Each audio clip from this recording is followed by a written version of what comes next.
Are you still testing the levels, or are we on, you think? I guess we're on. We're on enough. Well, you don't sound confident about it. You would think after all you've these heard years, the show, right? You're supposed to be the confident one. Oh, shit. I'm the one who has offbeat good looks. You're the loose cannon. I think they actually had a show with the loose cannons. They did. He's a... it was Cannon. It was William Conrad. Oh, no. But he had stomach trouble. This is a bad sign. If you get into wordplay this early, Yeah. it's a bad sign. And I got to tell you something, man. I have been carrying the last couple... I'm trying to make up some story. You know, you've been dozing off during the podcast. Right. You've been slurring your words. Yes. It's taking its toll. I don't think it is taking its toll on me. I'm not saying you're on heroin. I'm just wondering why this is what's going on. No, that's not true. I'm doing heroin edibles. Well, ooh. You know, for 1 second there, I considered whether that would be a good idea to do. You're like, hey, if I'm going to take heroin, well, because can't you? Why not in a gummy bear? I don't really understand the difference between opium and heroin. Is it the same plant? It's the same, yeah. Poppies? Heroin is a derivative of opium. My act is derivative, a lot of people say. Yes. A lot of people feel they need opium for my act. Your act is not derivative of a drug that for pleasure, though. No. Speaking of your act, here we are in Minneapolis, Minnesota, in our comedy hotel. This is very exciting. This will be exciting. This will be kind of a thing. We've never done an on-location podcast. No, it's very exciting.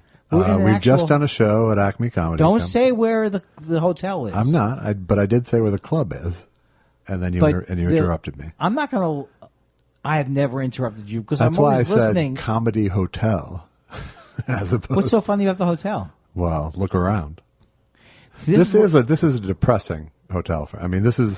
This is like it's one of those sort of businessman hotels where it's like, you know, they have a kitchen, so it's like a studio apartment. So like after 2 days, it just feels like a divorce simulator.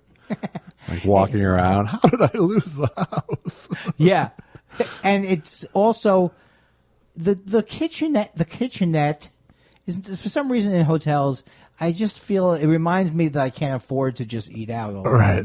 It's it's all the awayness of a hotel with all the stinky people cooking dinner of an apartment. Yeah, I don't want that. I don't want that. I want it unless I had a staff of people. But I've stayed at this hotel a lot of times ever since. Well, we are in your old stomping ground. We are. This is my hometown. You were actually born in this city. I was indeed. What hospital were you born in? Hennepin County Medical Center. All right, I'm going to check on some of these things after the podcast because I have to keeping them. I'm keeping. You know how you ever watch Anderson Cooper? He's keeping them honest. That's what he does. That's my favorite segment. First of all, I love phony segments on news shows. Yes. Keeping them honest. There's no difference between keeping them honest and any other thing they're going to do. It's no State of the Cartoonian. That is really the worst. And I feel bad. What I really like about State of the Cartoonian is that instant where because it's the last thing in Jake Tapper's show, but there's that instant where he comes back from State of Cartoonian to him on camera where he's like, he's sort of embarrassed but sort of proud, you know. It's so, and the thing is I felt bad because it's like you never see Jeannie Most after one of her things because she's ashamed. Jeannie Most, I can't believe. No T, it's just Most. You sure? Yeah, Moos. Wow. You know, all these years I was adding a T to it, and I didn't even know. Jeannie Most, like that kind of thing is the opposite of what you want to listen to with your ears. Yes. And if you have a sense of humor, you don't want to hear that either. No. She's trying so hard. It is amazing to me that she is still with the network. Well, 40 years or something. Yeah. Maybe it doesn't cost a lot. Maybe not. That's why that's what I always chalked up Andy Rooney's longevity to. Right. The fact that he was just, he's curmudgeon. You know what I'm saying? Well, once you leave 60 Minutes, you die. I mean, that's pretty much what happens, and I'm sure they knew that pattern by the time Andy Rooney got old. They knew he would die? Yeah, and he did. And that's what the clock is clicking about? Ticking about? That's actually, that was based on Andy Rooney's remaining time. I would love that if our lives had a running time until death. I would love to know by age 7 exactly what day I was going to die. And there's an app. You can do that with an app now? Yeah, absolutely. I can't figure out these. I mean, maybe I'm not tech savvy, and I only say that because I can't operate things. Right. But what I don't understand how I even get to the part of my. And I'm not calling it an iPhone just because I get paid by Apple to promote it. But what part of the iPhone has the thing that shows you how many steps you did? You did a joke. Did you do a joke about steps? I did, yeah. And was that joke based on real experience? I'm the world's worst comedian interviewer. My guest today on Boring Questions for Comedians is Josh Elvis Weinstein. Josh, thanks for being on the show. It's good to be here, Andy. Yes. Now, people may not know that you pronounce your last name Weinstein. I think people know. Okay. And also now, you have 3 names. I do. Have you thought about adding a 4th? I'm always open to it, as long as it helps me spell something, because I added the Elvis to make it spell Jew. So that to me is like so brave and so incredibly stupid at the same time. Well, I was 22. I'm trying to cause now.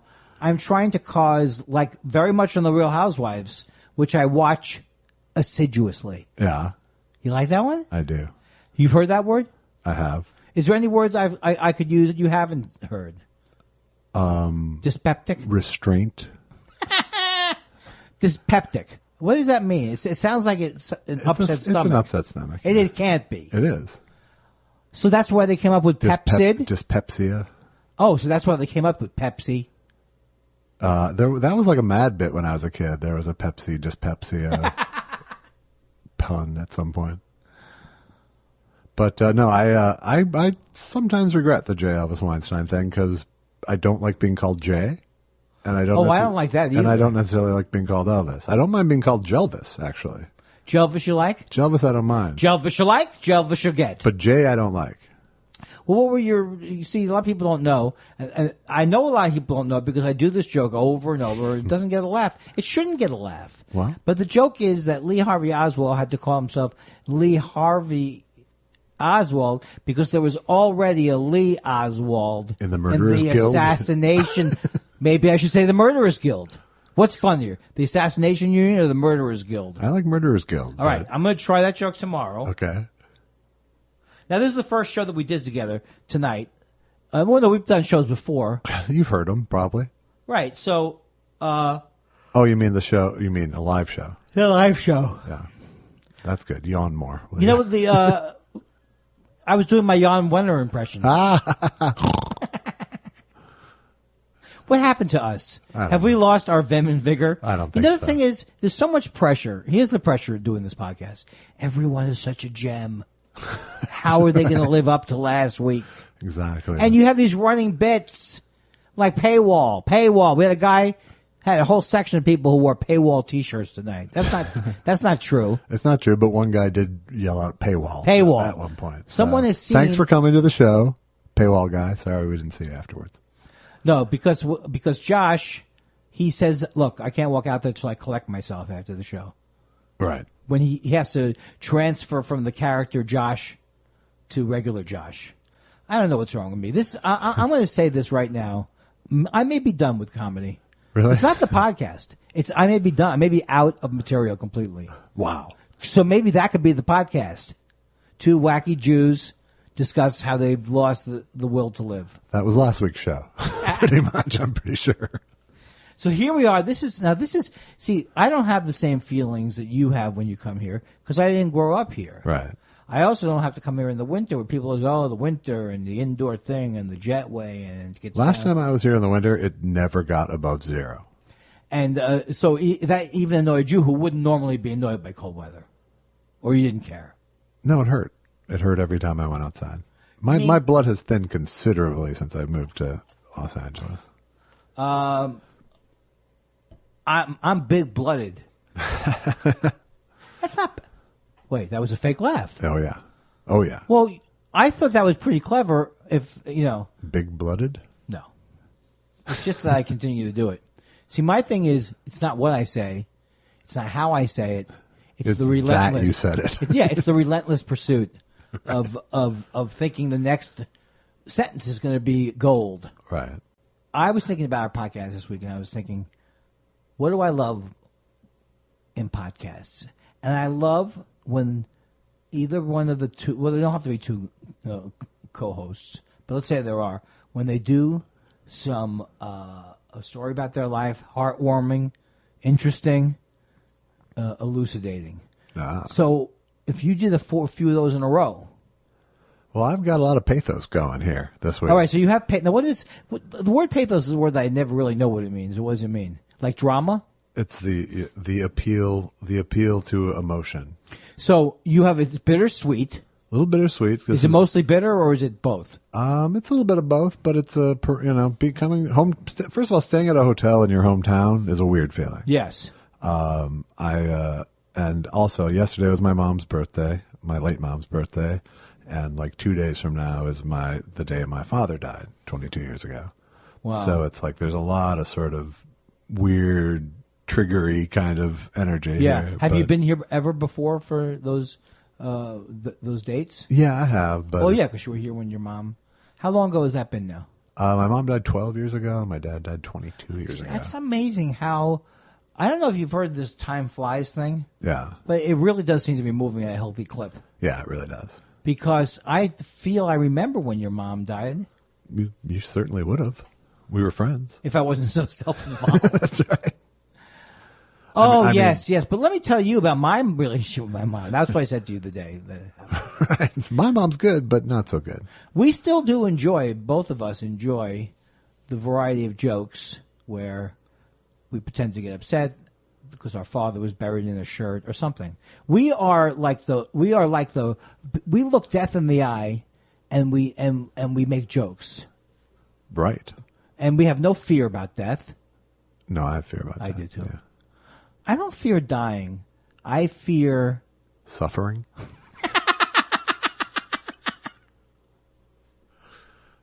Why did the old you can answer this question for me? Why did the old cartoon characters have speech impediments?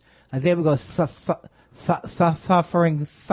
succotash. Well, because I think in Warner Brothers' case, it was because it was all one dude doing it, and he had it was all Mel Blanc. Yeah, he had to he had speech impediments. But he had to make them all sound different and distinctive. Oh, so they're either speech impediments or celebrities that cartoon voices were always based on. Oh, that's why the Family Guy. You told me, and again, you keep saying it's your favorite show. Give it a chance. Watch the spinoffs, but. On that show, that guy's doing Peter Lorre. Right. Right? Right. Well, how's that legal? Because it's an impression. Yeah, but come up with your own... It's a characterization.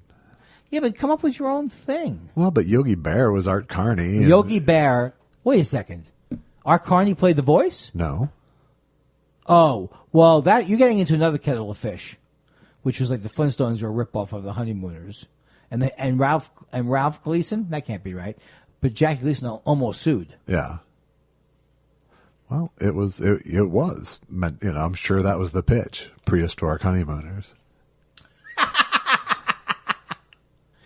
That show does not hold up. That show was so bad, right? No, I loved it. I loved it when I was a kid, right? Yeah, I mean, I haven't watched it to see if it holds up, but most animation from your childhood doesn't hold up as well as you think. Well, I love Dino. Dino's a winner. Yeah. And that cat will the thing is, back in those days, a lot of the songs explained the show. Right. And I kind of miss that in a way. Right. But the cat staying out for the night wasn't ever a plot point within the show. That's the weird thing. Was Dino a cat? No, Dino was the dinosaur. Then dog-like dinosaur. But someday maybe Fred will win the fight. Then that cat will stay out for the night. Was like narrating the animation for the closing sequence where he'd put the cat out and the cat would jump back in the window. Right. And he'd put it out. But it wasn't referring to anything within the show. It was only referring to that thing that happens in the closing sequence. Well, how do you write a line like you have a yabba dabba do time and then you say like a eureka moment? That's it. What did you come up with? Yabba dabba do time. A dabba do time. You'll have a gay old time. And those days... They didn't know what that meant. Right. Yabba dabba do, you mean? What was that show that had Walter Brennan on it? Was it The Real McCoys? I don't know. I think it was the real McCoys. I think you're right, But I never saw but it real wasn't. McCoys. There's a guy. He's Uncle Charlie. William Demarest? Yeah, he's not who I would think. There are 3 or 4 people I put into the Walter Brennan category. Yeah. William Demarest. Okay. Steve, these kids, Wait, is William Demarest? He was Uncle Charlie on My Three Sons. And wasn't he also Fred? No. William Frawley was Well, Fred why Mertz, and he was the first uncle. He was Bub On what? on My Three Sons. William Demarest replaced William Frawley when they went to color and got rid of the oldest son and brought in Ernie. See, this is what I was hoping when we started the show, that you would be the guy, the color commentary guy, who come up with these fantastic stories about Hollywood. And you thought that, why? Because you seem smarter than me. Oh, okay, well. You know you're smarter than me. I think you are. Because you. I've seen I'm you. smart enough not to answer. I've seen your diary. Yeah. Dear diary, when is this schmuck going to get a clue? Did a podcast with Tardo today. Every time I think of that, and I don't use that word. I don't usually. But when I'm improvising sometimes. The funniest line in the world is from Lost in America, where Albert Brooks is a crossing guard, and the kids are torturing him. They go, "I'm sorry." Go, "Get out of the way, retardo." He goes, "Don't call me retardo." Don't call me retardo. I could live on those 2 movies, Lost in America and Modern Romance. But then you have to say that Real Life is excellent. Love Real Life. Defending Your Life. I love Defending Your Life, too. I mean, Defending Your Life is, in some way, it's almost perfect. It really is. Like his other movies, they're super funny, but they're sort of flawed storytelling. I always find in any show when they go on to maybe we've talked about this before, like in Stripes, when they go on to the third act problems. Yeah, they go on, because anytime it's like, okay, we're going to have a chase or anything, unless it's the French Connection. Right. I don't want to watch a car chase. Well, there's some good car chases in movies. Really? Besides, what, Bullet, you trying to say? Bullet, that's a good one. I've never been able to Blues follow... Brothers is ridiculously... What's that? Blues Brothers is sort of ridiculously fun. Man, that's another movie that I have not seen. Really? Is it 3 hours? No. 2 hours. It's about 2 hours, but there's a lot of good music set. And it's a great movie, right? No, it's not a great movie, but it's fun to watch. But then... And there's a lot of great music sets by really great people. Play it, Steve. Yes. That's Steve Cropper. Right, but that song's not even in the movie. A lot of people are going to listen to this show if we approve this one, because we're now in a thing now where we have now taped 7 shows in a row that we are not going to air. All going to the vault. It was very exciting in our world when Showbiz Studios came to town. Yeah, last Saturday night we had dinner with Alex. Right. Alex Brazell, our producer, in association with Showbiz Studios. And why do we have to say that? Can't we just kick him out now? We got all his contacts. and we actually was like, oh, we got our producer here. He can record us. Well, you weren't into it to begin with. I wasn't that into it. Yeah, because we don't like anything. Yeah. No, we do like. We're upbeat people. But here's the thing. Alex, huge fan of Andy's. Oh, yeah, that was beautiful. Huge fan of Andy's. Beautiful. So we started to record this podcast. Yeah. Alex is laughing and laughing. Ed McMahon. It's like Ed McMahon. And suddenly Andy's no longer speaking to me at all. He's talking directly to where he's getting laughs from. Were you proud of me today when I admitted to a lie? Or did you think, oh, I didn't know that guy lies that much? I guess I was proud of you that you admitted to a lie. Yeah, because what happened was, and again, this is the character of Andy Kindler. This doesn't actually happen for insurance purposes. We went to a great restaurant. Of course, we don't say the name of the places. Why don't we? If we already said a place that was 2 blocks from us. Yeah. So why should we be afraid of I got no problem. Boneyard Bistro? One of my favorite restaurants. Oh, you are so right about it. Your sense of food is like a fine wine. So we went over there, and it's got great barbecue, and it's great. So we're going to meet Alex, and then we're going to do a podcast. So, and I knew this was a stupid idea because I've done it before with similar results. Yeah. I ate an edible. Yeah. And I could tell when you got in the car that you had had an edible. So when I lied to you today, did you think I was afraid to tell you? Yeah. Or Yeah. That's amazing. That's amazing. Why would I be afraid to say? I think I'm scared of you because you come down so hard on me about my Twitter. I am scared of you, but I'm scared of everybody. Yeah. I'm not scared you're going to punch me. That's the one thing that makes us best friends. That's good. Everyone else, there's that danger there. I think with men there is sometimes. Yeah. Who are you hanging with? There's been a few people in my life in different social situations where I actually had to worry, don't get that guy started. Right. He'll punch you. You have had none of those? I had none of those. I did have once. I was getting on an escalator, and Chris Bliss, our friend, jumped on my back, and as I was getting on, thinking he was being funny. That's not funny. And my reaction was to to defend myself. So I just swung my elbow back at him. Yeah. And cleared him like a fly. Fly off the escalator? Yeah. How far up were you? No, he didn't fly off, but he flew off of me. Oh my God. And ever since then he was scared of me because he didn't realize I had that strength. He's a little scary, Chris Bliss. He's intense. He is intense. But I don't think he's scary. Well, he is because you haven't seen things from He's older than you, for God's sake. I know. I only wish that he breaks a hip when he comes after me. But you don't have to look at life the way I have to look at it as a small, tiny man. That's true. But I had an escalator incident on the way here today. Yeah. I know about this, but don't tell my wife. Okay. Shh. There's no reason for concern. But I was going up the escalator. At LAX. And what did Graham Parker say? Going up the escalator, going down on the who. So I'm going up the escalator, and it was very early in the morning. And this is what my wife worries about. She's like, oh, you're not going to sleep for 7 or 8 years, and then you think that's healthy? So whenever I have to travel from Los Angeles, well, I have to travel because I live there. But when you travel from L.A., you have to leave early if you're going to do a gig. Because I don't trust the airplanes. I don't trust anything. No, I usually, for the cinematic Titanic gigs, I never trusted it. I always did night before. And then we just made it a tradition that we'd find the best steakhouse in town the night before and eat there. Wow. That's not much of a tradition. It's a pretty good tradition. Disappointed in If you're a fat guy, it's a pretty good tradition. A tradition is like... I guess that's a good steakhouse tradition. Yeah. Do you do that every time you did the show? Whenever we were in a city with a steakhouse. Did you Dutch it? No, a lot of the times we'd have the company would buy it because we own the company. Yeah. You told me in confidence that you did a lot of monkeying around with the books. Oh yeah. Now, can you talk about that now?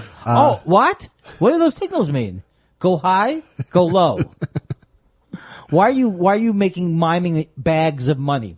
So I'm going up the escalator at LAX, and I'll tell you something. They've remodeled the airport. Don't kid yourself. It's not as bad as LaGuardia. It's not a third world airport. Yeah. Is that what Trump said? Yeah.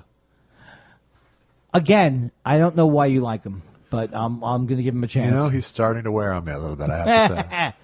So I have a situation where I can put I have one bag, and I don't want to brag, but it is to me. Very expensive. And it's just, what? Apparently heavy. I want people to know that I'm classy. Sure. So I go on the up escalator, and I realize that what happened now was that I was just completely out of it. Yeah. Of course, Susan warns me, you're not going to sleep, something is going to happen. Why? What is it? What is she, prescient? What is she? Know you for 20 years? What is she, right about everything now? Right. Oh, all of a sudden she knows. So what happened was the luggage on the up escalator was on the step below me. Yeah. And started to fall down the escalator. I, thinking quickly, decided to go after it. That's not a good idea. I don't know the physics reason. I'm not a scientist. Right. But it was going... I thought we were still going up. But because it was going down, it pulled me, and I did a complete flip on the escalator and landed... And you've seen my shoulder. I've seen the abrasion. It literally could only have happened when you were fully upside down. Right. Unless you're a big fan of the teeter-totter. Right. Which would be upside down. This is like This was like a pogo stick level go down. You love to bring back the pogo stick. I love the pogo stick.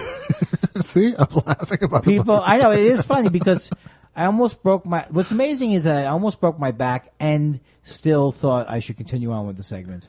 The fact that your pogo stick injury is worse than you're doing a backflip down an escalator injury is pretty amazing. But I think I'm like a Ken Berry. Yeah, just a master of dance and light comedy. Yeah, don't you? I love that. Who would want to be known as the master of light comedy? If there's money in it. But this is why we do a podcast together, because I wouldn't be able to mention Ken Berry. Get any play from that. You're all over it. You're like, let me tell you the best Ken Berry story. That's right. So I flipped, and I have to admit, I was scared. I would think. But I have fallen, and we don't have to get into this. I'm going to die. The doctors have given me 6 months. They thought it'd be a funny prank. They just like get your. They said we're giving you 6 months, but they aren't consecutive. And they said, look, get your affairs in order, just in general. I think you were saying that as a general rule. Right. Do you have a living will? No, I don't. But that's bad. It is bad, but I have a clear understanding with my wife. Here's the plug. Here's her yank. You want to be yanked out pretty quick? Oh yeah. I don't know. See, Allison's impulsive.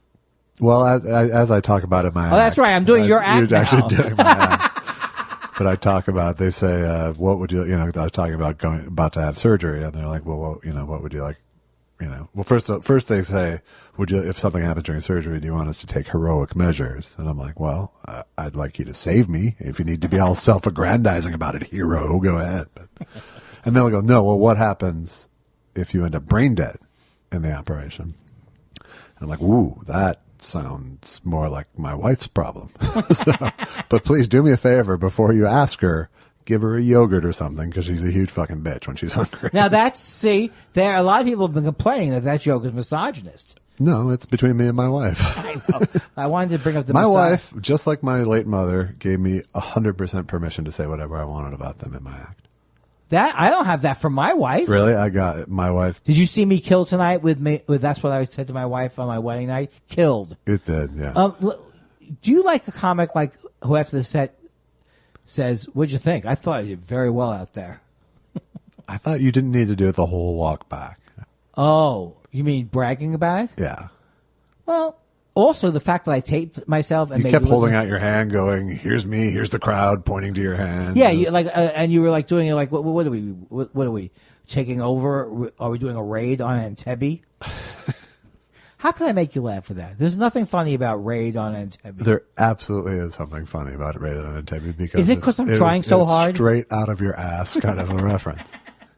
So you are experiencing mixed emotions, and it wouldn't matter how many times you came back to Minneapolis. It would always be weird. It's always weird. It's like it's less my hometown over the last few years. It feels less like home when I come here now. Because I've actually lived in L.A. longer than I lived here. I moved out there and that is also true about me. I moved out when I was 20, and I'm 46 now. So. Me too. What? Well, how old do you think I am? How old are the Actually, as we get older, the difference in our ages sounds not so bad on my end. Yeah. Like when I'm 112 and you're going to be 104. No, 101. No, I'll still be in my 90s when you're at 112. That's if you go by I told you that my age is different now during pilot season. Yeah. Is it bad that I don't know when pilot season is? That's the only bad thing about living in L.A. Yeah. Is I don't and that's also an advantage. I tell young actors this. Right. That one way to overcome the ups and downs of the business is to just move here, and you're here. You don't say, I've been here this long. Right. I'm here. So if something happens, they know where to find me. That's my philosophy. Yeah. There is no pilot season anymore, right? It's pretty year-round, but I think, there is sort of a pilot season. But yeah, it is still loosely January through March. Yeah, and it's like the time of year where I have like this ghost feeling, like I'm supposed to be looking for a TV writing job. Oh, because how many years in a row did you do that? Like 15. And did you always like that, or you always had a love-hate relationship with writing? I have a love-hate relationship with routine. So, like, anytime I have to go do the same thing every day, it starts to eat away at my psyche. I always thought... I felt the same way in school, too. Well, school, when I think back at school, and how many years I didn't like it, I don't really know how I made it through a lot of the things in my childhood. The things in my childhood seemed interminable to me. Yeah. And it's like, I remember being at the age of realizing there's going to be a lot of downtime and boring. It was boring to me sometimes. Yeah. Waiting for the ice cream man. Boring is anxiety provoking for me. So, and it was like, and it's funny because I was like, when I was a kid, it was just like, and when I became a comic at 15, I mean, that saved me so much in terms of my depression about being in high school. But it also was like, okay, I'm not going to have an office job. Yeah. You know, You sounded like Edward G. Robinson? Yeah, see, I'm not going to have an office job. See? I was a very weird 15-year-old. But then, like, when I came out to LA to be a writer, I didn't put together that that's just a fucking office job. It's a well-paying office job, and you can say you work for TV, but it is just an office job. And so I felt like I totally like tricked myself almost. Well, but the thing is, the difference between that and a regular office job is it could be more lucrative. No, it was very lucrative for a long time, and a lot of it was really fun, and a lot of it was really satisfying. But, right. But at a certain point, I'm just like, okay, I've done this. I'm done. Well, that's what I always like. Well, there's two things that kept me from ever wanting to be on staff. I don't want to work, that kind of a thing. Right. You know what I'm saying? Like, if I write a joke, why would I want to give it to a character in a script? Right. So I don't like the writing process. But I also thought that I wouldn't like, but now I realize that I'm not used to it. When we ate that day before I went to Montreal, I felt very like self-conscious, right, about being funny in front of you, because you're always saying things like, "No one's funnier than me. I'm the funniest comic ever. Right. I can make a joke out of anything." And it's like, it's a little annoying after a while. I could see that. You go up in to hindsight, I can see that. You go up to a random stranger and you go, "Can you 5-ball juggle?" And they go, "No." "Well, I can." Bing, bang, boom, bang, bing. Next thing you know, you're in tights. But I always thought that the table part would be the hard, but I guess you just get over that. Because like when we were writing together, I was conscious of, he's probably hoping I come up with an example now. Well, I mean, it's always different. I mean, it's like every situation is different. That's not like writing for your act is easy. Well, no, it's just not. It's a loaded situation for you. You know, it's not. But that part is not true. The only thing that I have a feel comfortable, great relationship with, so why not jinx it, is I don't ever think about. I'm fairly, and I have OCD. I have obsessive thoughts, so I can go into OCD. But I don't ever think about writing jokes. No shit. Oh, what? I wanted to see if a lot of people are saying that maybe you should try listening to you and being quiet for a couple of seconds. There's something to it. But I just tried it. Nothing. Yeah, well, there's a timing element too. Ask me what the secret of a good comedian is. Timing. What's the secret of timing? What's the secret of a good? Some jokes never get better; they never get worse. Right. My jokes are like a fine wine, left open in the sun. So, the actual experience of doing the table, it can be fun if you like the people. Yeah, it's all about who's in the room. You know, every show has a different culture to it, and it's based on who the showrunner is. And it's based often on what that showrunner's relationship with the cast is. So, you know, that's what determines if it's like a healthy atmosphere or if it's a bitter, bitchy atmosphere, you know. And showrunning is not an easy job. It's a really hard job. And it tends to attract people who have issues. Not all the time, though. Not all the time. The ones you want to stay away from are the people who have shitty marriages. Because they're the ones who will keep you there till 2 and 3 in the morning because they don't want to go home. That's why I married 2 hookers. What? But being a head writer, which I've done on a few shows like that, it's like the hard part in the room. For me, the hardest part of that is saying no to people's pitches without shutting them down. Oh, really? You certainly didn't try that tonight. No. You know, when you yawn in the middle of someone giving you an idea, and yeah, and I say, Josh, you want to hear it? And you go, I really don't want to hear it. That also was off-putting to me. Yeah, well, you know, I don't have all the skills. I don't have all the people skills. Okay, that's another question. When you've been on a number of situations where you've been on staff. Yeah. So when you've been on staff, it just really varies on the room. So would you say it's half great experiences, half horrible experiences, or it's never been a horrible experience? I don't want you to mention. So I would mention specifics. You don't have to mention specifics. There's only been like a couple of shows that it just got bad. Well, you see, the thing about, I feel like I would be... Multi-camera sitcom is the worst of all of them. And why is that?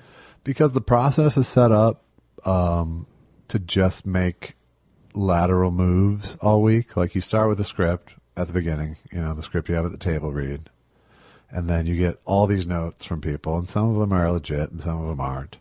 But you spend all of this time and, you know, a full week making changes to the script that aren't always motivated by this will make it better. You know, you're making changes that are, this will make Jim happy at the network, or this will make Sally happy at the studio, you know, or how do I address Jim's note without using Jim's actual note because it's shitty, but I need Jim to feel like he got heard on his note. So what does the note really mean, you know?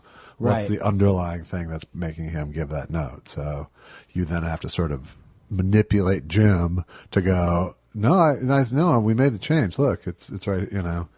And because, you know, so some of it is creative. You know, once it's up on its feet and they're rehearsing it on the stage, some changes are organic and you make upgrades. But there's so much wheel spinning and so much fear. Yes. There's so much. Whenever you're writing comedy in fear, you're not doing a good job writing comedy. And there's so much of that, especially in first-year shows, you know. Well, there's fear, and then there's... Because I always felt like there were a lot of people like, you know, we want you to take risks as long as you know they're going to pay off. Right. You know? And if you don't write... If you don't create things, then I don't think you understand. It's almost impossible to give a note like these people aren't likable enough, or you know, those. As you get a lot, you probably get a lot of notes like that. For sure, absolutely. I've never gotten a note, and they're knee jerk, and so many of them are just knee jerk notes from people who aren't writers. You know, so they don't understand that it's not actually a magic process where you just snap your fingers and change it. You know. Well, the way I do it is. Well, but that's a different. Because I'm like a magician. Right. They call me the good doc. They call me the script doctor. Who they call that? A lot of people. Neil Simon. They called him Doc. That's worse. That's like you feel you are responsible for the life or death of the project. Well, does that mean that he could? I don't know if it was based on him being a joke doctor or a script doctor. It was just Doc Simon. That's. Oh, I thought it was because he was great at rewriting anything. That may have been why I got it, but it was. I mean, back to your shows. He was Doc Simon. I think. Is this the way Neil Simon's characters would talk? What? I'm not so sure that back in the time. Yeah. Right. And what's your favorite one? Plaza Suite. Yes. Isn't that everyone's favorite? Isn't it amazing? Look, I love Neil Simon. I don't really love him, but I know he's talented. Yeah. But I say all these things. I don't have any emotional connection to whether I like him or not. Right. I know he's funny. Not really. No, I know he's funny. But The Odd Couple, the TV show, is way funnier than the movie The Odd Couple. It's a superior product all around. It's a totally different product, though. Yeah, but is Jack... Now, I know this Jack Lemmon is pretty good. Yeah. He's great. But it was more serious. That's what it was. Yeah. The movie was more serious. Yeah, it was a play. It was a drama. And anything with Walter Matthau. I mean, it was a comedy, but it was, but it had, had to dramatically sustain a whole play. And it had the Bird Sisters? Or the Pigeon Sisters. Pigeon Sisters. The Cuckoo Pigeon Sisters. But the TV show, which was a Gary Marshall... Jerry Belson combination was unbelievable. Yeah, I liked it a lot. Just so funny. We have been very lucky in our lives, Josh. Maybe our podcast should segue to being just a tribute, a celebration of life. Stuff we watched. Didn't we like it when? TV Spiral. So this is a big week for us, Josh. Yeah, it is. This is make or break time. Uh-oh. This Thursday. When the people hear this, it will have happened already. It will happen already. We have not done the live podcast in the club yet. It's true. You suggested to me that we come up with elaborate stories about how we felt about it and just keep referencing it. Oh, that was a good night. Yeah.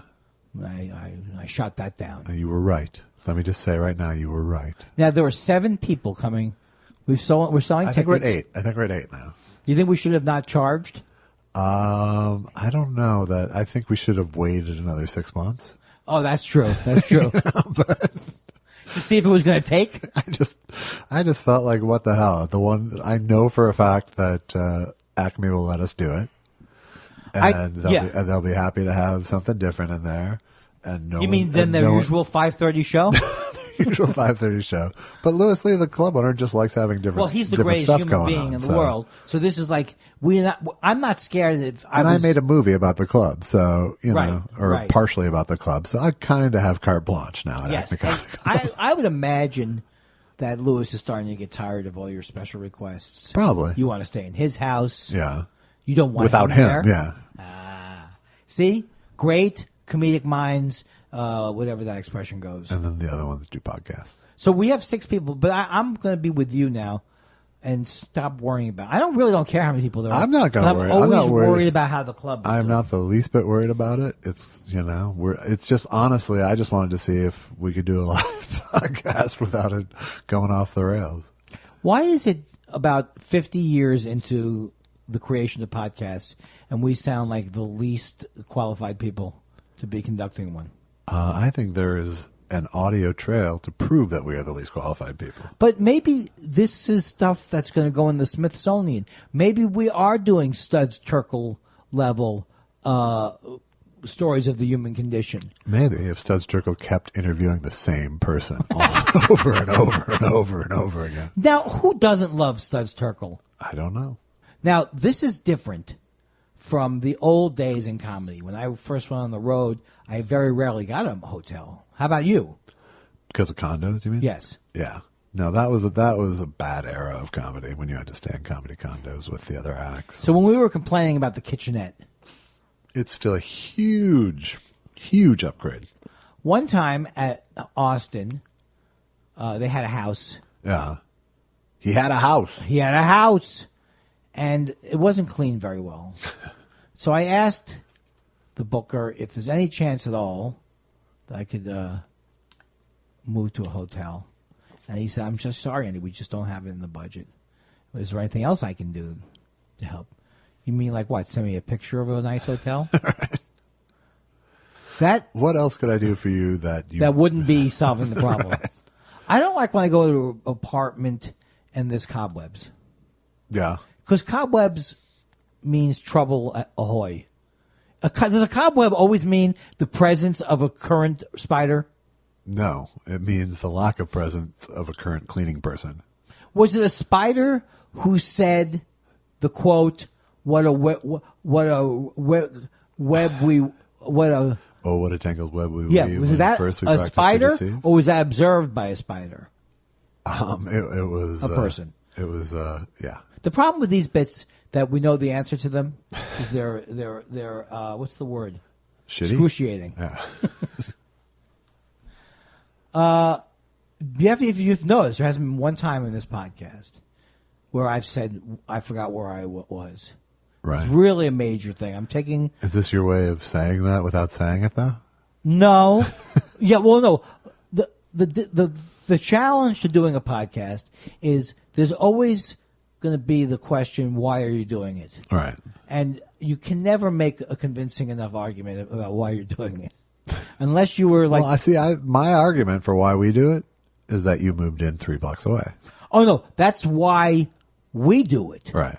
But if we had to justify why the world needs it... Oh, yeah. Well, that's a thread you don't want to start pulling at in general. And the thing is like, unlike comedy, you could listen to comedy and you get inspired by it. It's harder with podcasts because you want to have like these guys,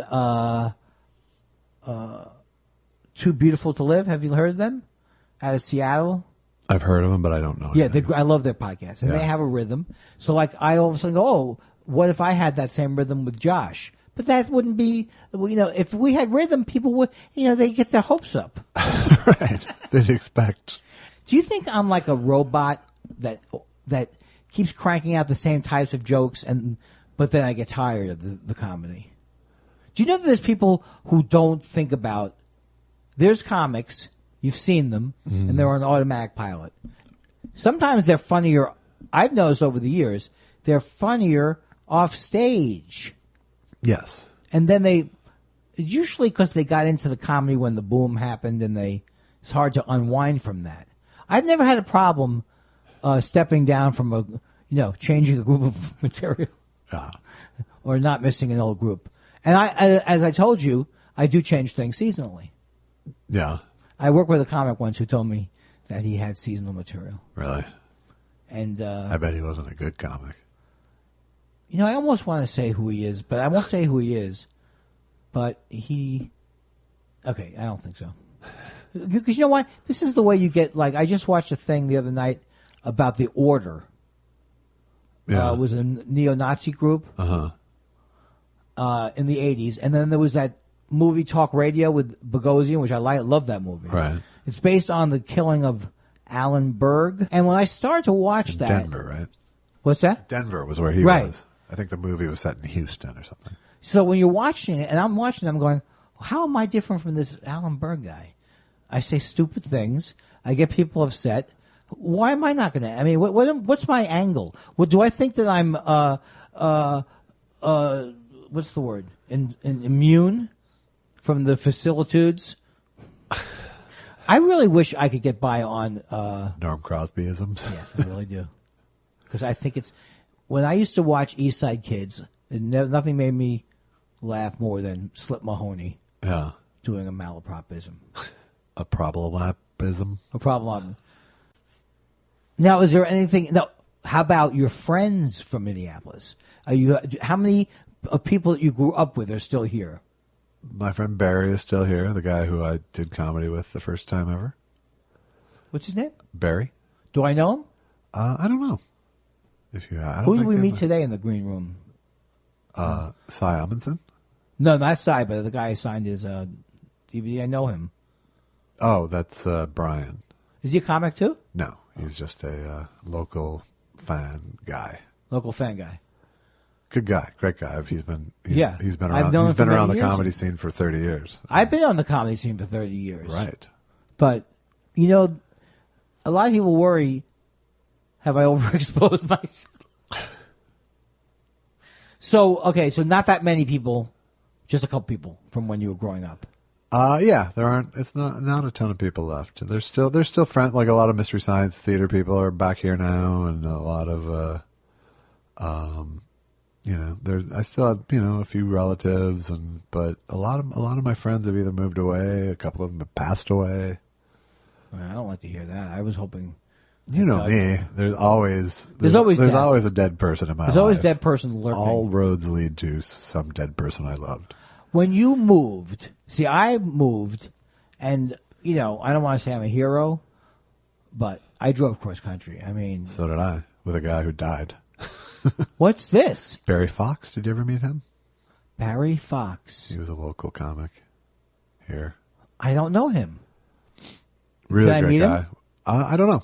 He might have met him. No, I'm saying can I meet him now as a joke. Like he's still alive? No. He died on the trip? No, but he died within. He died.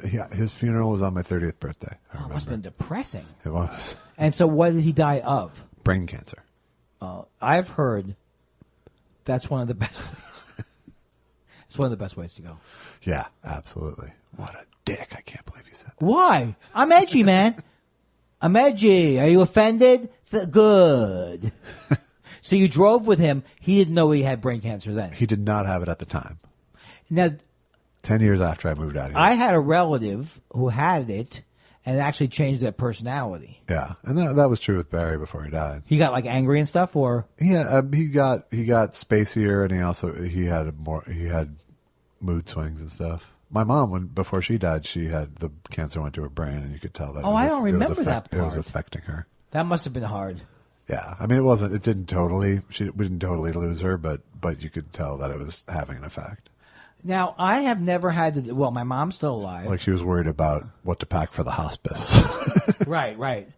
Did you have to go through your folks' stuff? Oh yeah, and I haven't had to do that. It's cleaning out your parents' house is a special brand of. Do it after the funeral, though, right? Yes. Although my brother and I literally when my mother died, like because we just had all this energy to try to. Not just sob. We started cleaning out cupboards and stuff that day. Oh, so in that case, it was therapeutic in a way. Yeah, kind of. But when I had to come back to town and I was staying at the house myself, that was really rough. I bet it was really like. I wrote a really good song, but oh, that's cool. But it was brutally depressing. And you get and you have every emotion. You have it's like. Because you find your mom and dad's, in this case it was my mom because she lived, for 10 years after my dad died at the house. But it was like, every crazy habit she had or whatever is now suddenly my problem. Right. Yeah. And there's like all sorts of weird, like you can't, like my mom had big feet. And so she would always, whenever she saw shoes, like black shoes that she liked, that fit, she would buy them. So there was like 80 pairs of incredibly similar black shoes in her closet. Well, how big was your mama's feet? I think like size 10 or something. Hey, your mama had wore army shoes. But in Judaism, you're not allowed to donate shoes. Why? Because the superstition of walking in a dead man's shoes. Yeah. Well, don't sell it that way. But I mean, that's literally, I think, what the superstition is. So, like, I had to throw away like these giant contractor bags full of shoes. But you're not. But you don't have to be an observant Jew that way. But it was my mom's house, and she, those were the traditions that she would have wanted observed. Neither of your parents were religious, really, right? Not really, but my mom was. It was all important to her. Right. She was not an observant Jew, but like it. I think. If she had her druthers and my dad not have been the guy he was, like we probably would have kept kosher. Wow! But by the time we came along, that ship had sailed. Oh yeah. But my mom was just she was worried about. She had that old sort of what will people think, and part of what people will think is how Jewish are you? Is there a Jewish holiday you like?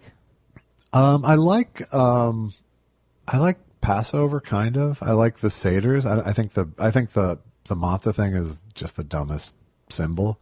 Yeah, it's a dumb symbol, and why is it? Why can't we get food that symbolizes things that are also delicious? Well, and the fact that the whole thing about matzah, for those of you who don't know, is it symbolizes that the Jews had to leave Egypt so quickly that they didn't have time for their bread to rise. But the fact that we're still fucking bitching about this 4,000 years later is so Jewish, Well, that would be the least It was such a nice exodus, but the bread, very flat, very dry. Why has God forsaken us? Well, you bring up a point, but on the other hand, as every time I hear about the matzah being unleavened, it does pique my interest, but it never goes anywhere. It's the bread of affliction. It's the bread of affliction. But what I do like about Passover is the seders. I think that's a really nice tradition. Yeah, I like it too. I think it's a little silly that you do it twice, but why did you do it twice? That traditionally there's two seders. Oh, I never had that. I mean, really? We weren't crazy. Yeah, we had. We do. Manish Tana, there were two. We would do like one side of the family or the other sometimes or something. There would always be two different houses that we do it at, but just that tradition, that the fact that it's that it's a storytelling tradition, that it's an understandable story, that it's participatory, that it's family based, that it's those are all really nice. Like to me, that's a really nice. But the story tradition. does seem like, as a kid, I was always confused. Why is God killing the Egyptian kids? I don't understand that. Because he gave him 9 other warnings to let his people go, and so God said, "Let my people go," and then he said, "If you don't, I'm going to visit some plagues on you." yeah, and he did 9 of them, and the Pharaoh was still like, "Yeah, get the fuck out of here." What else you got? Yeah, exactly. And the Pharaoh had ordered the killing of the Jewish firstborns. Oh, how do you know all this stuff? I went to a Hebrew school; none of it stuck. I watch 10 Commandments once a year. There's a great song by Warren Zevon. The whole album is great. It's called "My Ride's Here." Yeah. And the last song on the album, "My Ride's Here," is unbelievable song. It's like touching and everything. Yeah. But he has a thing where he says, what's the guy who played? Yul Brynner? Charlton Heston? Yes. He said he has him in that song. Yeah. Telling him that it's still the greatest story I ever told. He said, "I'm sorry, I don't have time for it right now." But Warren Zevon Was great. He was unbelievably great, and he's up there with Randy Newman Yeah. as one of my favorites. But then I kind of turned on Van Morrison. Maybe I liked Van Morrison too much.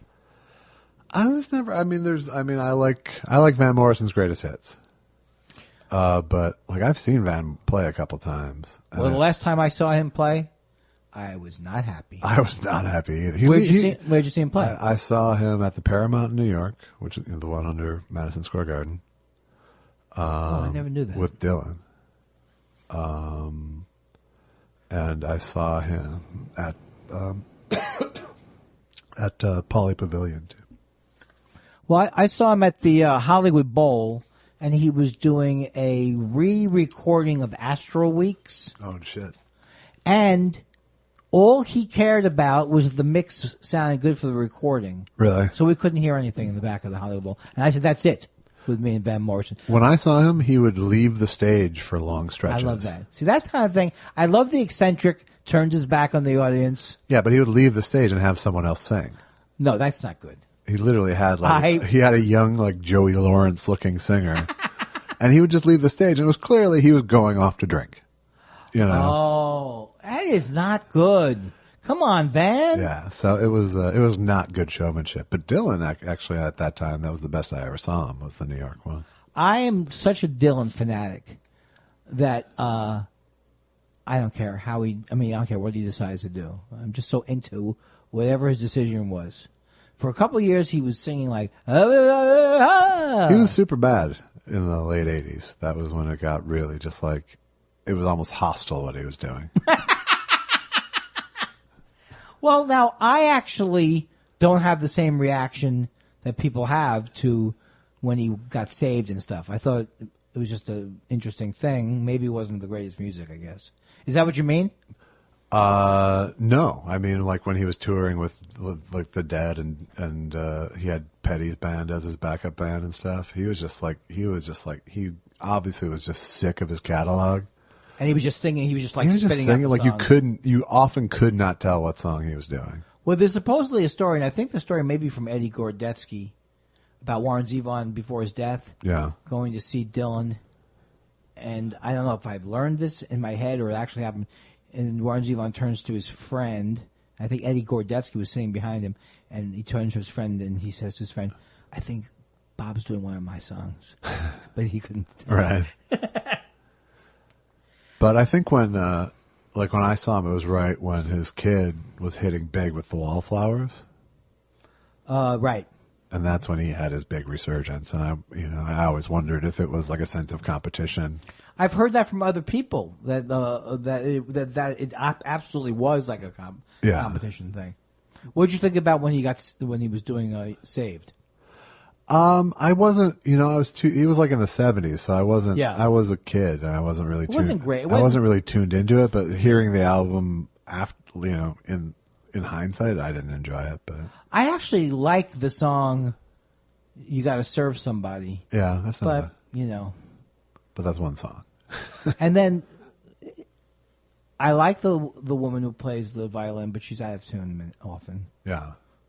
So she's out of tune in the Hurricane.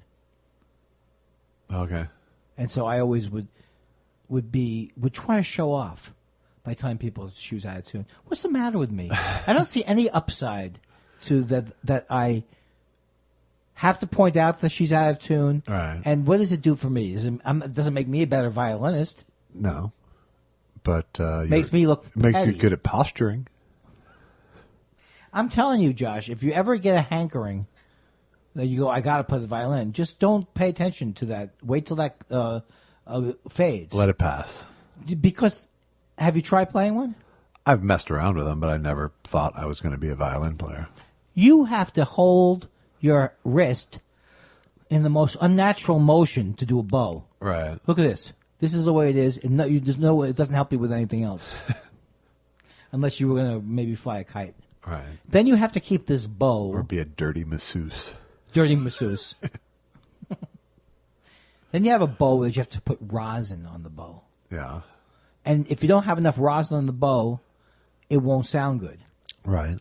And then the rosin gets all over the thing. Yeah. Now, maybe people who have been through a Holocaust, that was worse. But I'm just telling you, as a young kid. Is that what you played in school, as violin? That is one of the apocryphal, or whatever the word is, ongoing challenges of my life has been not being able to confront things when I hated them. So my parents claimed that I said that I wanted to play violin, and then it was in third grade. By the time I was in fourth grade, I hated it like poison. Yeah. And just was afraid of letting down my violin teacher. She was my new parental figure. Yeah. So I played for 12 years when I should have played for 1 year. Wow. And I was better than most kids just by virtue of the fact that I had taken private lessons. Right. But I was not even comparable to anybody. Like, I broke my arm in high school, my left arm. Yeah. And I learned how to play guitar then. It was like I could do the fingers. And I was voracious about it. I played, I don't know, like hours a day playing guitar. Right. I never had that desire to do that with the violin, so it was just pure torture. Yeah. I can't tell you how horrible as a little kid it is to know that you have not practiced. And then that would happen every week. And then I have to come up with some other excuse. But she was a little bit hard on me, even though she was a very nice woman. I think she was a little hard on me. But what were you going to do? I was so... That's why I love the movie, which is weird because a lot of people... I love the movie Ordinary People. Yeah. And it won the Academy Award a year that maybe Moonstruck was out? No, Moonstruck won. Moonstruck won. No, like a Scorsese movie. I think 1980. It might have been Raging Bull. It was Raging Bull. Yeah. And the thing I loved about that movie was it reminded me of me because Donald Sutherland says to the kid, Timothy Hutton, was it? He says, Timothy Hutton says, why weren't you harder on me? You know, why as a kid, why weren't you harder on me as a father? Yeah. Because you were already hard on yourself. Right. And I cry when there's certain movies that just like it resonated with me. I was very hard on myself. And so hence it took me 12 years so like when you still want to do this podcast, and let's say I don't want to do it, right? You know, you still have 2 or 3 years. That's good. Oh, and you know that nothing I'd like better than pulling you through kicking and screaming to do a podcast. Well, the thing about the podcast is that I'm not someone who likes to call attention to the process much. No, that's not you. No, I fly by the seat of my pants, which is ultimately not an effective way to propel yourself. You did that on an escalator yesterday, didn't you? So I flipped up. Now, when I was a little boy, I was in a group called the Seven Fays. And there was a group on TV called the Foys or something. It was named after this famous tumbling team on TV. Uh-huh. So I claim that the only thing that saved me, because I've fallen a few times and should be dead, and I should have gotten hurt, is that I learned how to fall when I was a kid. Yeah. But I don't think that really explains it. Because there's a metal step there. No, there's like 9 different ways you could have torn your body apart doing that today. Yeah, because they're jagged. Every step is jagged on the edge. It's jagged on the edge. I'm not good on level ground that isn't moving. Right. And I could not, as a matter of physics, understand. If I was thinking, I would just let go, right? Yes. That would be the move. For Yeah, future reference, that's the move. I think in my mind, part of my mind is thinking I'm going to hurt somebody else by the thing falling into them. It's better if all of me goes on them. And it's been a weird escalator a couple of weeks because all these kids, I was on an escalator in JFK, and all these kids were getting off the escalator, but they weren't moving, like they were just in that area. Yeah. And I realized that could be bad. Like if people stop right where it ends, Yeah. that would be a pileup very quickly. It could be. Yeah. But So maybe sounds a little cartoonish, though. it does sound cartoonish, but it's amazing that I survived. And do you think it's like climbing Everest? It's a little less impressive. But Everest is less impressive. I mean, right? Yeah. But I did not. But I mean, flipped completely over, and then I can vouch. There is no way you could have gotten that abrasion on your shoulder. yeah. Well, without... I mean, that really would be a terrible thing to lie about this many hours. Oh, but I never said what I lied about before. When Alex came to town, Okay. We tried to do a podcast. It failed, or you pulled the plug on it. After 50 minutes, 40 minutes. Yeah, not even. Okay. But it became clear that this was not going to be a publishable. And I made the mistake of taking it. Did I say this already? No. Maybe or not. But I took an edible. And by the time the meal was over, I was just gone. Right. So you said to me, you picked me. First of all, Josh, I picked you up on the way to the restaurant, and I could pretty much tell you had taken an edible or were high on. Oh, to the restaurant? Yeah. That's so weird. So really, that's I hate powerful. to tell you this, Andy, but you're different stoned. What is it like? It's less coherent. It's much slower on the uptake. It's a slower response time.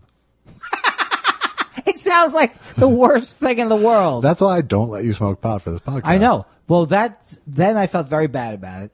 But you were very nice today because I said, "Oh, I'm sorry, I lied. I did." Well, I said, "Did you take an edible before I picked you up?" He goes, "No, maybe I smoked earlier," and I said, "I'm lying." And then, like 2 minutes later, my therapist told me I need to stop lying. Yeah, I had an edible. I was like, okay. And I felt terrible about it because it doesn't. It's. I've had fun when I've gone to Vancouver or festival. Everyone's high. Right. Everyone's on the same level, like fucked up. Right. And I've had fun doing podcasts high. Right. But that's when no one's going to interrupt you. They're just like, let Andy go. Right. But this is an impossible situation. If my problem is the inability to focus. Yeah. And I'm part of the podcast. Right. I'm not observing it. No. It is an irresponsible act. So I think that you did a great job stopping the podcast. Even though you felt bad about it. I did feel bad. I don't like being Dr. No about anything, but it was clear that we were just wasting our time. What do you think about the fact that we did an interview with Alex? I don't know. Let's see. I'll have to hear that. We may do a little bonus midweek release of that, but we'll see. Now you had hesitation about the. But Andy was stoned for that too. What? For the conversation with Alex. The interview with Alex. Well. Because Alex brought you a joint. He brought me a joint. If you never again mention that I'm slowing the uptake, I'll be happy. Well, if you never it wasn't put me your in a first position, comment. It wasn't your first comment. You're slower. You're more and you're slower on the uptake. None of those things are.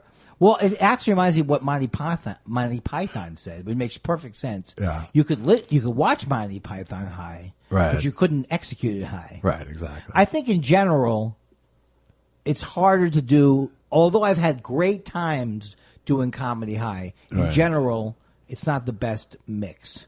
Not really, no. But I mean, like people thought Mystery Science Theater was a total stoner show, and it wasn't at all.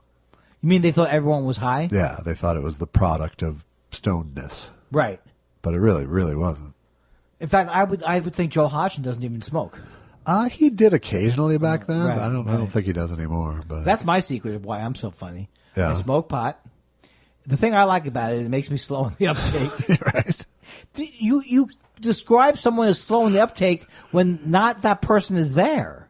You're telling somebody else. Well, Have you ever done anything when Andy's high?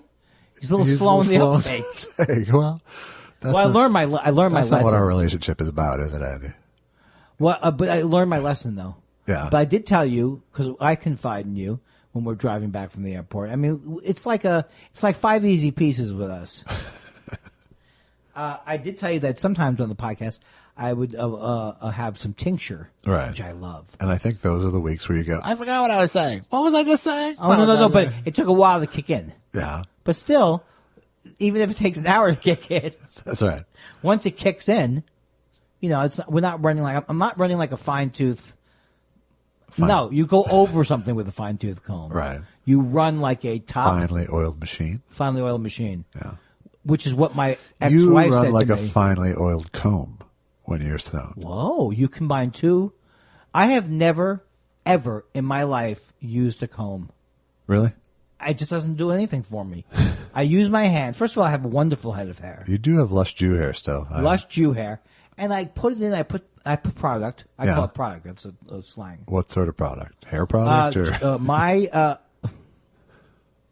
My haircut person is a genius. Yeah. And they told me, and I don't want to go on too long with this because what are you going to get out of it? I think he just made a ball joke. I'm pretty sure he just made a ball joke. I can't even believe it. I have to say, if you're going to do it, it's one of the better ones. Yeah, that was good. What do you get out of it is a nice backdoor way of insulting someone. It was fast on the uptake. So he taught me, and this will be something, and maybe a lot of the viewers want to jot this down now. Yeah. I use two products. I use a texture lotion, which just gets my hair kind of pliable. And then I put your mousse in there, or maybe your hair gel. Now, a lot of people say they want matte. I like it all shine. And tonight I can feel the scab that has formed over from when I hit my head on the escalator. You know what? You're going to be sore tomorrow. You know what? It was one advantage though. I got to the top of the stairs, and I said to the guy, I just flipped on the escalator there. And he said, "You did?" I said, "Yeah." He let me go right to the front of the line. Really? Yeah. There you go. You may have found a gimmick. So I think hurting yourself is something that you get attention for, at least. My wife took my mother-in-law to Ireland, and my mother-in-law is 86 years old. And so she found that, and so they did a wheelchair in the airport. And my wife was like, that is gold. You get to go to the front of every line. Oh, yes, you zip through customs. It was she loved it. Yeah, you really get, except, where did they visit? Dublin. Oh, because the people, I've had bad experiences with, and I'm not saying this to get a free ticket, but British Airways. I've flown not that long after 9/11, and it was a nightmare going through. Yeah. What's that one called? Heathrow? Heathrow's a nightmare. Heathrow is a huge nightmare, though. It's a huge nightmare. They took all of Susan's film, and they put it through the scanner. Oh, jeez. And people think it's not going to affect it, but it does affect it because you shoot it at faster speeds. But it's like, boom, it's in. Yeah. They were really, I don't know, this whole terrorism thing gets them on edge. I had to go to, I was shooting a show in Vancouver when 9/11 happened. And so I had to fly to Vancouver the first day the airports were back open. That must be like the 17th or something. And it was bizarre at LAX because they had closed off the whole inner circle, and there were guys with there were soldiers with automatic weapons all over the place, and they weren't allowing they were only allowing cabs and limos in. They weren't allowing civilian cars in. It was just the weirdest thing. It was just like, it was such a spooky thing. Well, I was thinking about that the other day, that in the old days before 9/11, your ticket would be checked on your baggage as you were leaving baggage claim. Right. And I realize now they don't want to slow you up from leaving. Right. That's the direction they want to see you moving. Yes. And they don't care if you got the wrong bag. Yes. But there's no, people don't. I think it was just like, people got a lot more law-abiding at airports at a certain point, too. Also, I have to say, I am not one of these people who goes nuts over bureaucracies. I feel like we have to have a TSA. Yeah. And they are getting a lot better. And today it was embarrassing because the guy said to me, "Do you have anything in there that could hurt me in my luggage?" Yeah. And I didn't realize that. My joke index cards are in there. No, but a little knife that Susan had put in there for fruit. So I see him rubbing along the side, and then he pulls it out, and he goes like that. I said, "Oh, my wife." And he goes, "You know what he said to me? Yeah, it's always the wife." And they just throw it out. Yeah. But that made me very happy that they're picking that up.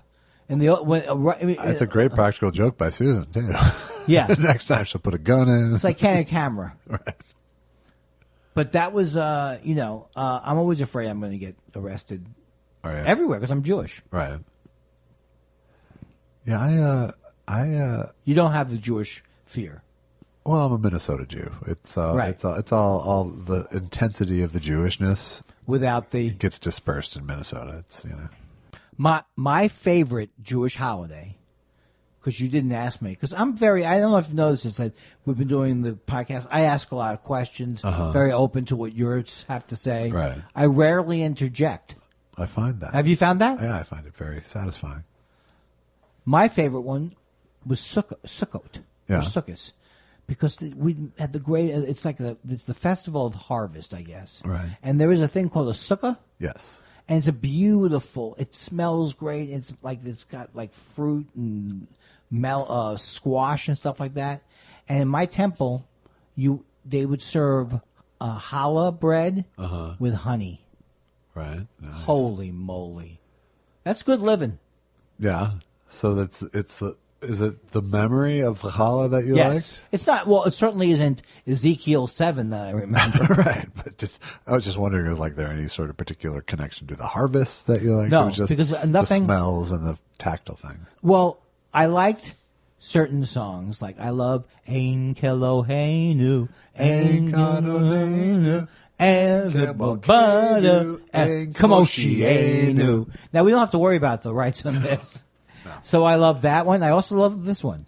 Shema Yisrael Adonai Eloheinu Adonai Echad.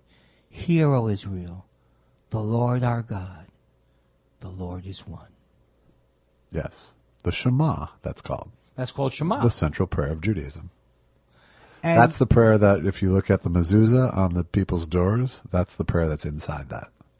Oh. I never understood as a kid what one meant, the monotheism part of it. I never quite got it. Did you? Did you go to temple? Yes. You went to services? Yes. Did you have to do the thing that always confused me was congregate, where you would say a line and the rabbi would say a line? The responsive readings, yeah. Yeah, and they shall be like frontlets between thine eyes. Right. What was that? What was happening there? That's the tefillin. How come you're... See, this is where I claim you're smarter than me. Tefillin are those things where you see perhaps with like the leather bands that people will wrap around their arm and around their head with the boxes on them, and the box also contains the Shema. Oh. Because, one time I went to temple and they were having a potato latkes, and I said, "There's tefillin."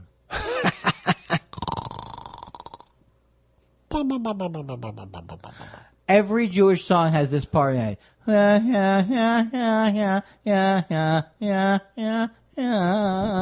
What is it? Did we get a good deal on quarter notes? That's quarter notes or something. It's like they're too... It's not an attractive sound. That was probably my most xenophobic moment. You know that quarter notes are an actual rhythmic thing, not a tone thing. No, I didn't mean that. I didn't mean that. I said quarter note. And I'm glad you brought it up because I'm not an idiot. I do know how to read music. I meant a quarter step. Ah. But you didn't know I meant that, right? No. Even though I was I got contextually, yes, but I wanted to correct that, what you were saying. You Here's something. Like half tones. Halftones. That's what I meant. Halftones, quarter tones. I know how to do 7/4 time only this way. 1 2 3 1 2 1 2 1 2 3 1 2 1 2 1 2 3 1 2 1 2 1 2 3 1 2 1 2 1 2 3. And I didn't realize that sometimes when you have weird time signatures, that's why you have to do it. 7 beats to a measure. Yeah, you can't go And a 1 2 quarter 3 note 4 gets 5 one 6 beat. 7 2 2 3 4 5. But if you go 1 2 3 1 2 1 2 1 2 3 1 2 1 2 1 2 1 2 3, if you inside of that 7/4 create a rhythm that. What? I hope Andy, this is how we're Andy remembered. comes through. This is. I would like to be remembered. It's the snore gag. You know. It's repetitive. 1 2 3 1 2 1 2 It's 1 2 3. repetitive joke, but at least people understand that we know. I think it's the best thing that I do in my act, and on stage, and in life. And the biggest advancement I've made is bailing out of things. Yeah. Because my first start comedy, I go, let me keep going. Right. I'm sure the example I haven't thought of yet will be as funny as the one I've written. Right. I had a friend of my kids tried stand up not long ago, and he showed me the YouTube clip of it, and I was just like, and he did this bit where it was like I don't even remember the bit, but it was like a fairly solid premise, and then he had a pretty good punchline, but then he did 9 more punchlines on the same premise. And that's what I would do. And I was have just more like, examples. I said, okay, it's actually not a bad joke, but you want stop. Right. Stop at the funny jokes. And, if you're going to keep doing tags, they should be increasingly more funny. Right. Don't go the other way. Right. And don't feel like just because you wrote the bit out means you have to do the whole bit. Right. Now, wait, he's just starting comedy? Yeah, he was just starting. And were you being a taskmaster, or you were being very... No, he begged me to watch it. Yeah. Did he really beg you? He really did. No, he genuinely begged me to watch it. Wow. I was like, you know what? It's your first set. That's gotta be horrible. There's not really a point in me giving Right. you critique. I think it's great you did it, but, do 10 more sets and then we'll talk. Best set you've ever had is what I would have said to him. Right. So, I don't like the last couple of weeks you've been doing a lot of what I call grudging laughs. Yeah. What I say, or fake laughs. I think it's the fact that what I'm saying isn't that funny. It creates an awkward moment for you. I'm just trying to keep a rhythm up. That's Now, all it's about. I want to say this, that people should feel that they can go to Thought Spiral. What's the address? ThoughtSpiralShow@gmail.com. I still have not answered these emails. What am I going to do? I don't know. It's Am I gonna it's getting rude, I have to say. It's getting kind of rude. Yeah. Okay. So I'll do it. I'll do some tonight. Okay. Yeah. Or just do future Wait a ones. second. Do Now, when future you ones. say it's getting rude, does that mean that you're harboring resentment towards me? No. I'm worried So- that our fans will harbor resentment towards you. That makes sense. But have you noticed that really I'm basically trying to find out if you dislike me as much as I dislike you? So far, it's a 17-hour experiment, and is Josh going to turn on me? I have grown from our relationship, mostly the medication Yeah, and the therapy. sure. I'm a different person than I was a few months ago.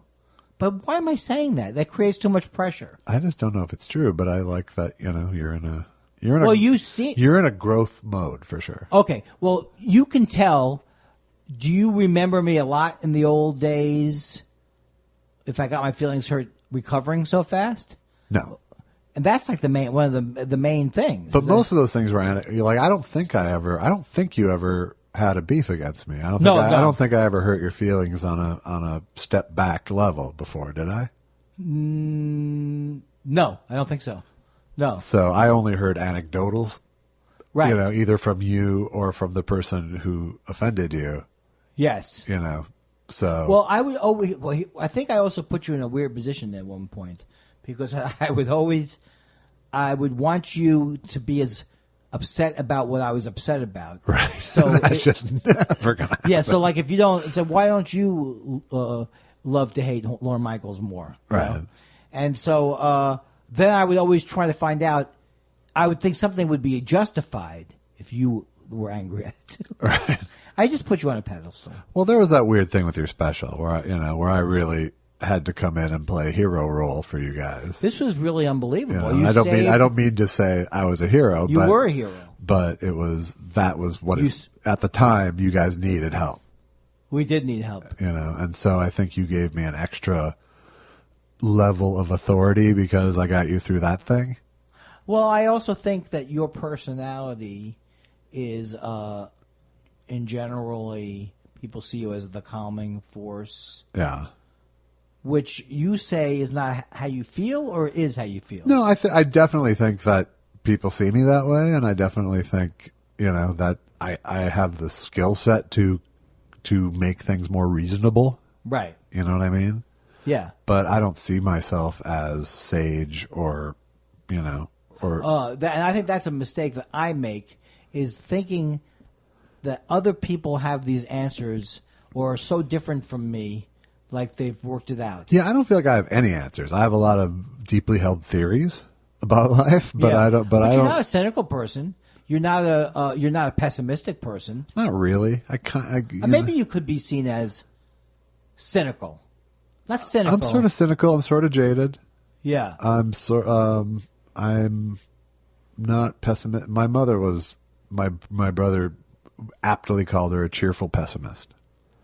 Oh. And that's really what she was. She was, you know, she figured that everything would go to shit, but you know, we'll get through it and it'll be funny probably too, you know. Almost Zen-like.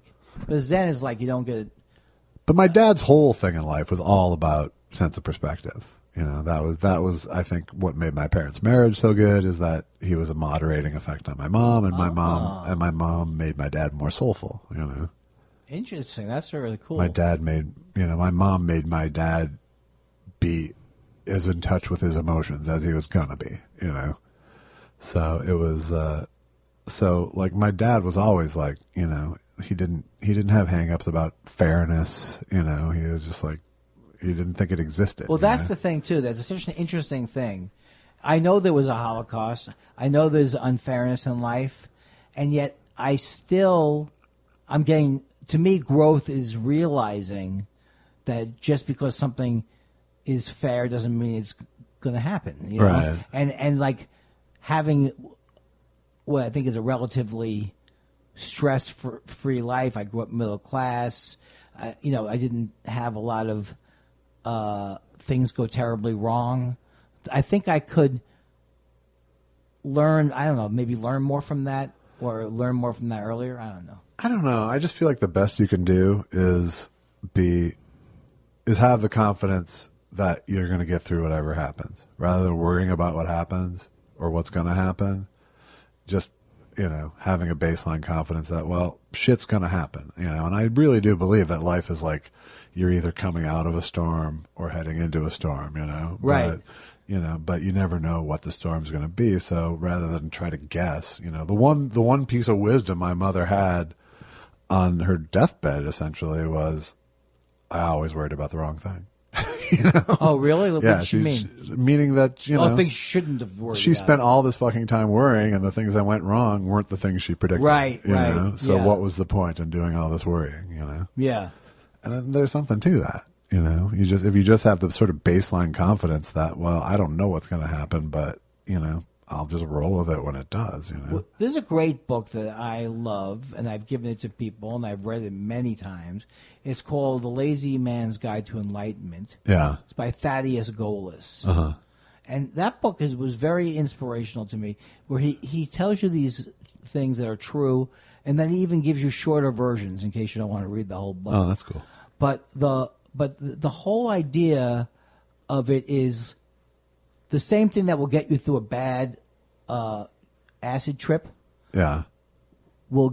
Is what I kind of think about when I think about what God is, because I've had experiences in my life where I was panicked and then I surrendered to it. I don't know if I ever told you, but I was like 3 years old and I thought I was going to die, and I was yelling for my mom, and I had some kind of fever. Yeah. And then I remember surrendering to it, and then just that total thing that people talk about, how total contentment. Right. So that at 3? At 3, because I was 4 or whatever it was. I know I couldn't talk that well. that's what was so significant about it. I'll never forget about it. Was like, if I at that age could surrender to this process, right? That gave me, and also when I got held up and a gun to my head when I was working in a stereo store, I got very calm when I thought they were going to shoot me, right? And I never would have imagined that I would be that way, because I can be scared in other situations very easily, right. Like I'm scared to get punched. It's very easy to imagine you doing a slapstick fear routine. Right.